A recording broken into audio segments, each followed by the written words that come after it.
So yun, good day mga kapuso tech, no? Yan po yung si ate ko, no? Kahit na pauwi na siya nakapakulot. Kita niyo naman, so hindi ko na siya video or minute yung video, no? So talagang ramdam niya yung lungkot pag nahiwalay siya sa aming magkakapatid. So yun nga mga kapuso tech, so hinapit namin siya dun sa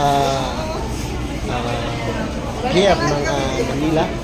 Wala po yung lugar yun, basta doon, natin siya. Tignan nyo naman kung ano yung reaction niya nung papasok mo siya sa loob ng Togo, no? So, nakita siya doon nung nakaraan. Ngayon ko lang i-upload kasi nasa biyahe siya, more than 8 hours doon siya sa biyahe, kaya ayaw ko i-upload ngayon kasi is part of ginawa natin na voice record. So, pakinggan nyo mga mustek yung nangyari o kaganapan sa ating video. So, yun.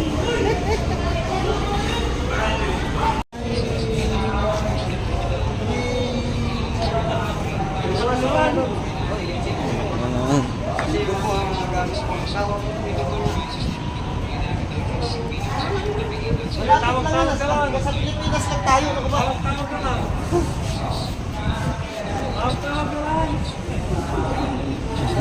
Hindi ka na papasukin ngayon.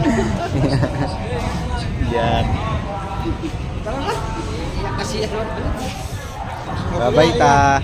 Huwag ka na kasi umuwi. Hindi mo pwede action eh. May bayan ka ng bagay mo ron. Babay ta. Ingat ka ta.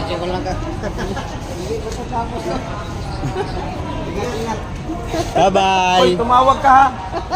Bye-bye. Hayaan mo kami pupunta sa inyo. Huwag ko na papasukin.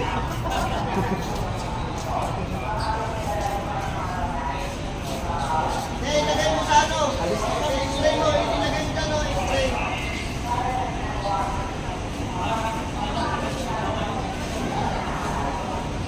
Bakit lang din.